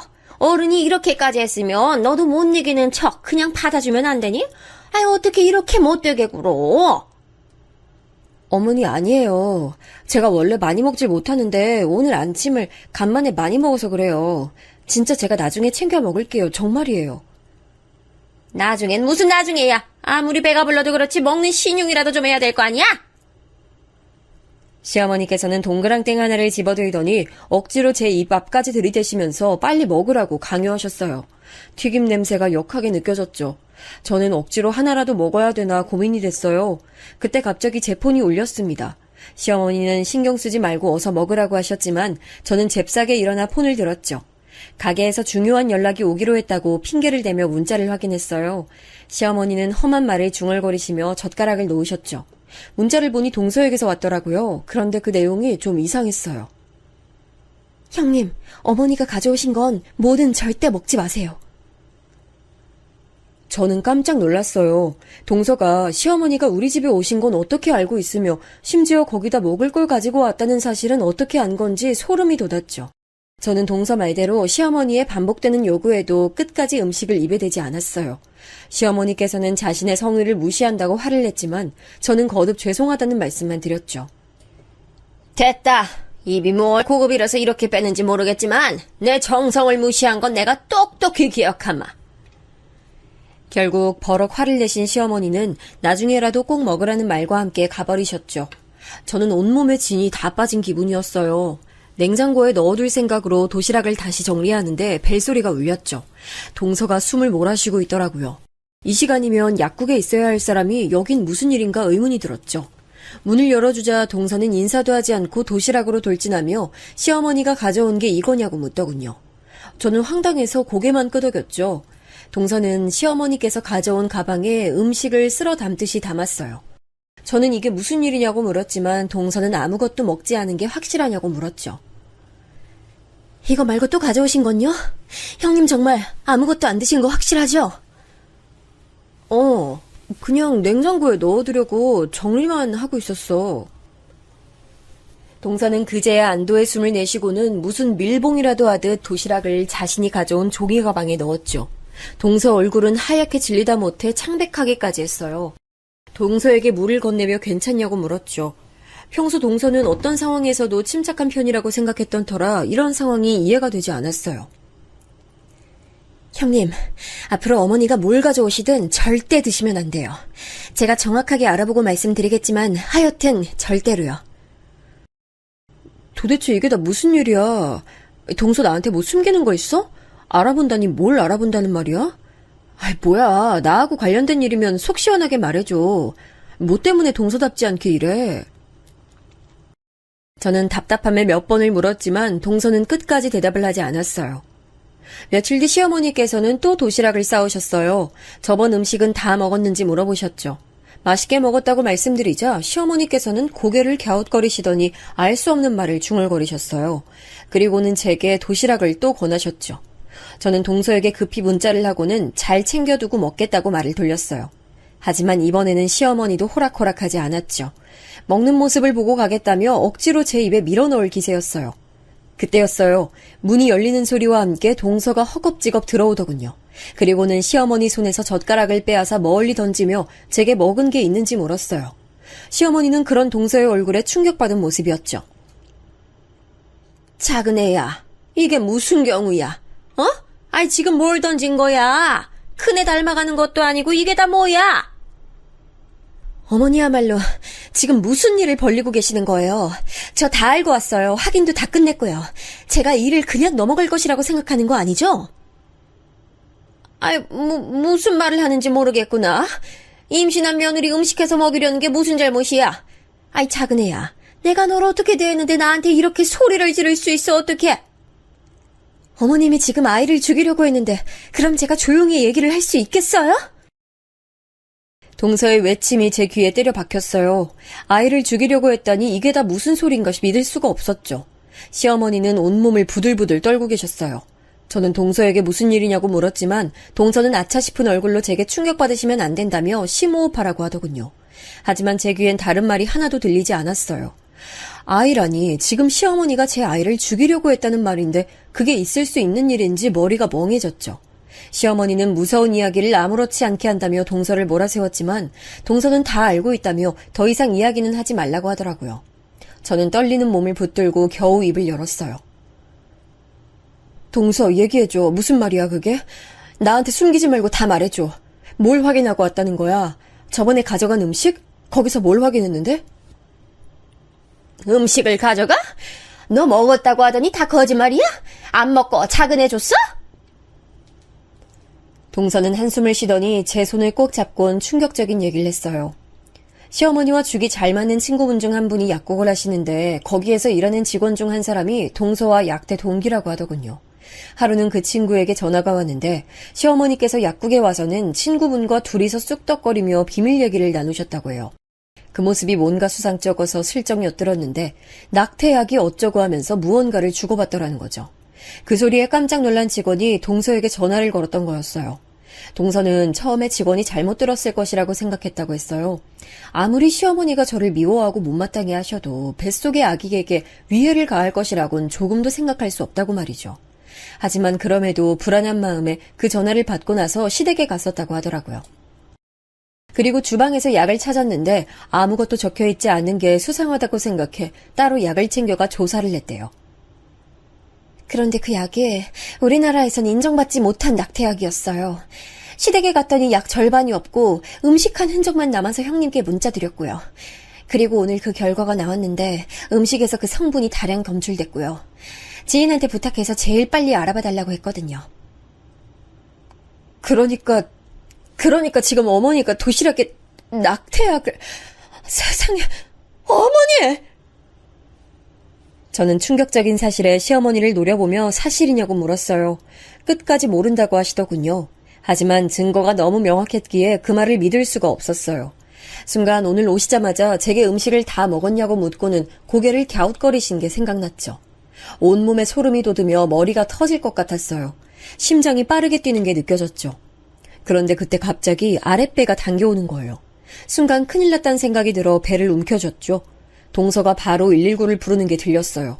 저는 제발 아이에겐 아무런 일이 일어나지 말아달라고 빌고 또 빌었어요. 왜 그러니? 어디 아파? 왜? 배가 아파? 정말? 힐끗 고개를 들어 바라보니 온 얼굴에 웃음이 가득하더군요. 저는 당장이라도 시어머니에게 달려들고 싶었지만 자꾸만 아파오는 배 때문에 정신 차릴 수가 없었어요. 119가 도착한 소리에 정신을 잃었죠. 다시 깨어났을 때 저는 제일 먼저 아이가 무사한지 궁금했어요. 눈을 뜨자마자 배를 감싸쥐자 동서가 아이는 무사하다고 알려줬죠. 곧 문이 열리고 남편과 서방님 얼굴이 보였어요. 그 뒤로 시어머니도 들어오고 있었죠. 제게 괜찮냐고 무슨 일이냐고 물어보는 남편을 뒤로하고 저는 있는 힘껏 베개를 시어머니를 향해 던졌어요. 당신이 사람이야? 어떻게 그런 무서운 생각을 할 수 있어? 어떻게? 내가 뭘 잘못했는데? 내가 뭘 얼마나 당신한테 잘못을 해서 내 아기를 우리 아기한테 그런 악독한 짓을 저지를 생각을 할 수 있어? 남편은 무슨 소리냐고 아직 흥분하면 안 된다고 저를 말렸어요. 저는 더 소리를 높였어요.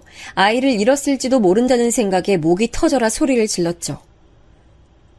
당신 어머니가 나한테 우리 아이한테 무슨 짓을 저질렀는데 참으래. 아이를 잃을 뻔했다고. 나한테 약을 먹이려고 했었다고 당신 어머니가. 남편은 깜짝 놀란 얼굴로 시어머니를 바라봤죠. 시어머니는 뻔뻔스럽게도 제가 헛소리를 한다고 하더군요. 터지는 울음을 참을 수 없었어요. 엉엉 소리가 날 정도로 울었죠. 아주 며느리들 둘이서 시어머니를 나쁜 년 만들려고 용을 쓰는구나. 아니 나야말로 물어보자. 내가 너한테 뭘 얼마나 잘못했다고 그런 거짓말을 해가면서 날 몰아가. 아니 내가 뭘 잘못했다고. 그럼 동서가 제게 거짓 증거를 가져왔단 말이세요? 어머니 집에서 발견된 약, 거기다 도시락에 들어있었다는 성분, 이게 다 조작이란 말씀이세요? 어머니, 진짜 그만 좀 하세요. 이거 얼마나 큰 범죄인지 아세요? 진짜 왜 그러세요? 시어머니는 남편과 서방님께 하소연하며 울기 시작했어요. 하지만 동서는 조근조근 제게 얘기했던 사실들을 얘기했어요. 남편의 얼굴은 시시각각 변했죠. 산부인과 의사인 서방님은 피날 정도로 주먹을 쥐고는 무슨 짓을 하신 거냐고 소리를 질렀죠. 남편은 시어머니의 양팔을 붙들고는 이 모든 이야기가 진짜냐고 물었어요. 곁에서 지켜보는 저도 오금이 지릴 정도로 험악한 얼굴을 하고 있었죠. 시어머니는 더 이상은 발뺌은 힘들겠다 싶었는지 남편을 뿌리치며 말했습니다. 그래, 내가 했다. 아니, 저런 애한테서 어떻게 손자를 보란 말이야. 가진 건 쥐뿔도 없는 게 순진한 우리 아들께서는 결혼을 하더니 임신까지. 아니, 내가 너네 이혼시키고 진짜 제대로 된 며느리 얻으려고 다 준비했단 말이야. 시어머니 말에 병실의 다른 가족들은 멍할 수밖에 없었어요. 이혼을 시키고 싶어 한다는 건 둘째고 다른 며느리까지 준비를 했다니 이게 다 무슨 소린가 했죠. 시어머니는 아랑곳 않고 남편을 붙들고는 사정까지 하셨어요. 아, 네가 정신을 차려야지. 언제까지 저런 불려시한테 홀려 있을 거야? 아이, 저거 봐라. 네 동생의 작은 애까지 다 초년 꼬임에 넘어가서는 천지분간을 못하고 있잖아. 어서 저런 거 하고는 끝을 내야 돼. 근데 네 자식을 임신했다고? 그럼 정리하기 더 귀찮아질 텐데 내가 그 꼴을 어떻게 보고 있어. 다 내가 너를 위해서. 손 치우세요. 절 위한다고요? 절 위한다는 분이 제가 사랑하는 사람을 괴롭히다 못해 이제는 아이까지 해칠 생각을 하세요? 그게 어떻게 절 위해서예요? 그러게 왜 저런 걸 데려와? 내가 언제 너 잘못되라고 한 적 있어? 엄마 말 안 들어서 손해본 거 있냐고. 그러니까 이번에도 뭐. 남편은 시어머니의 손을 뿌리치며 얼굴을 감싸주었어요. 어깨가 들썩이는 것을 보니 눈물을 흘리는 것 같았죠. 저는 다 쉬어버린 목소리로 나오지도 않는 목소리를 쥐어짜며 말했어요. 신고할 거예요. 제게 한 행동 얼마나 무서운 일인지 어머니가 책임지게 만들 거예요. 신고? 네가 뭔데 날 신고해? 그래, 내가 약 먹이려고 했다. 근데 너 먹었어? 안 먹었잖아. 애도 멀쩡하다며. 근데 뭐 어쩌려고 신고를 해? 시어머니는 끝까지 당당한 얼굴로 제게 말씀하셨죠. 남편은 그런 제 앞에 와선 무릎을 꿇고 미안하다고 했어요. 시어머니는 당장 일어나라고 난리였지만 남편은 아예 바닥에 엎드리고는 우리 아이에게 일어났을지도 모르는 일에 대해 사과했죠. 저는 아무 말도 할 수 없었습니다. 이왕 이렇게 다 알게 된 거 너도 나 끔찍할 테니 그냥 시원하게 이혼해. 더 늦기 전에 애도 지우고. 그게 우리 아들 위해서 좋은 일이니까. 네가 나 보고 살 수 있겠어? 안 그래? 시어머니는 미친 사람처럼 제게 이혼을 요구하며 이대로 서로 헤어지자고 했죠. 저는 당장이라도 이혼 서류에 도장을 찍고 싶었어요. 시어머니 말처럼 더 이상 얼굴 보고 살 자신이 없었거든요. 하지만 남편의 행동이 더 빨랐죠. 남편은 벌떡 일어나더니 무표정한 얼굴로 시어머니를 끌고 밖으로 나갔어요. 동서는 한숨을 내쉬며 난장판이 되어버린 병실을 정리했죠. 형님, 이미 그 약국은 제가 신고했어요. 어차피 어머님 일 밝혀지는 거 시간 문제였고요. 그러니까 아무 생각 마시고 그냥 쉬세요. 뒷일은 그이랑 아주버님이 하실 거예요. 신고를 했어? 동서는 결과를 받자마자 아는 사람을 통해 검찰에 자료를 넘겼다고 하더군요. 밀수 품목에 있던 거라 그게 일반 약국으로 들어갔다는 건 보통 일이 아니래요. 그 이후의 일은 일사천리였습니다. 시어머니가 약을 구했다는 것을 조사하니 이전에도 이런 일들이 있었다 하더라고요. 시어머니는 불법 약물을 소지했을 뿐 아니라 미수에 그치긴 했지만 제게 먹이려고 했다는 증거가 명확해서 쉽게 빠져나올 수 있는 문제는 아니었대요. 저는 병원에서 안정을 찾으며 시어머니 소식을 들었어요. 엄청 후련할 거라 생각했는데 의외로 아무 생각이 들지 않더군요. 남편은 그날 이후 한 번도 제게 오지 않았어요. 병원에서 퇴원해도 괜찮다는 얘기를 듣고 나서야 남편을 마주했습니다. 남편은 제가 원한다면 이혼할 수 있다고 했어요. 저와 눈도 못 마주치고 이야기하는 남편의 어깨가 왜 이렇게 작아 보이는지 퇴원 준비를 하던 저는 그런 남편에게 다가가 그를 안아줬어요. 어색하게 움찔거리는 남편이 느껴졌죠. 나 당신 원망 안 해. 우리 아이 지켰고 난 우리 아이 낳아서 잘 키울 생각만 하기로 했어. 절대 어머니 같은 사람은 되지 말아야지. 나한텐 그게 다야. 그러니까 우리 아이한테 아빠를 뺏지 말아줘. 남편은 미안하단 말을 몇 번이나 반복하며 저를 안아줬어요. 그렇게 저희 부부는 시어머니의 일은 더 이상 꺼내지 않기로 했습니다. 하지만 모든 일은 예상치 못한 순간에 찾아오잖아요. 시어머니가 변호사를 통해 제게 편지를 보냈더라고요. 변호사는 내용은 모르고 전해달라는 부탁만 들었다고 했죠. 저는 탁자 위에 편지를 올려두고 한참 고민했어요. 이걸 보는 게 맞는 걸까 아니면 그냥 찢어버리는 게 맞는 걸까? 편지 내용이 전혀 상상되지 않았거든요. 아직까지 시어머니께 제대로 된 사과를 듣지 못해서 혹시 반성하는 건 아닐까 그런 기대감도 있었고요. 하지만 그 예상은 철저히 빗나갔어요. 시작부터 마지막까지 저를 저주하는 글로 가득했죠. 이 모든 일의 원인은 저라고 하며 저만 아니었으면 자신들 가정은 완벽하고 아름다웠을 거라며 원망하는 글이 가득했어요. 중간중간 입에 담지 못할 욕도 보였고요. 그랬으면서 말미에는 노력해서 저를 받아들일 테니 없던 일로 할 수 있도록 힘쓰라고 돼 있었어요. 이번 일만 잘해주면 저를 용서하겠다고 말이죠. 허탈했습니다. 사람은 쉽게 변하는 게 아닌데 무언가를 느끼고 반성하고 있을지 모른다는 상상을 한 제가 바보같이 느껴졌죠. 저는 퇴근한 남편에게 편지를 보여줬고 남편은 변호사에게 이런 편지를 전달한 것에 대한 분노를 표출했습니다. 모든 건 법대로 다 정리될 겁니다. 그리고 더 이상 저희 형제들과 어머니 엮을 생각 마세요. 저희는 이제 상관없는 사람들입니다. 남편은 제게 시어머니와 모든 걸 끊어내기로 이야기했다고 말해줬죠. 서방님도 남편도 더 이상은 시어머니의 자식으로 살 생각 없다고 말이에요. 생각보다 훨씬 더 단호한 남편 행동에 제 마음이 더 아팠어요. 천륜을 끊겠다고 말하는 것과 다름없는데 말이죠. 하지만 남편은 더 이상의 이야기는 하고 싶지 않다면서 입을 닫았어요. 그날 이후 저는 정말 시어머니에 대한 이야기를 단 한 줄도 들을 수 없었어요. 남편에게 불어 이야기를 하지도 않았고요. 시간은 정말 빠르게 흘러 저는 출산했습니다. 그리고 이사도 했고요. 서방님 내외와 저희 부부가 함께 살 단독주택을 구했거든요. 매일 정신없는 하루를 보내다 보니 시어머니에 대한 기억도 점점 흐릿해지더군요. 근데 얼마 전 시장을 갔다가 시어머니와 함께 교회를 다니셨던 분과 마주쳤는데 시어머니 소식은 알고 있는지 묻더군요. 자식이 돼서 어떻게 그렇게 잔인하게 나몰라라 할 수 있냐고 혀까지 차며 말씀하셨죠. 집으로 오는 길에 저는 버스 창밖을 보며 많은 생각을 했습니다. 과거의 일들이 떠오른 것은 물론 마지막까지 제 원망만 하던 시어머니의 모습이 어제 일처럼 떠오르더군요. 잊은 줄 알았는데 아니었던 거죠. 남편은 어떨지 모르겠지만 아마도 제가 다시 시어머니를 볼 일은 없겠죠. 부디 시어머니가 잘못을 깨달았길 바라며 남은 시간 동안 잘못을 반성하며 보내셨으면 좋겠습니다.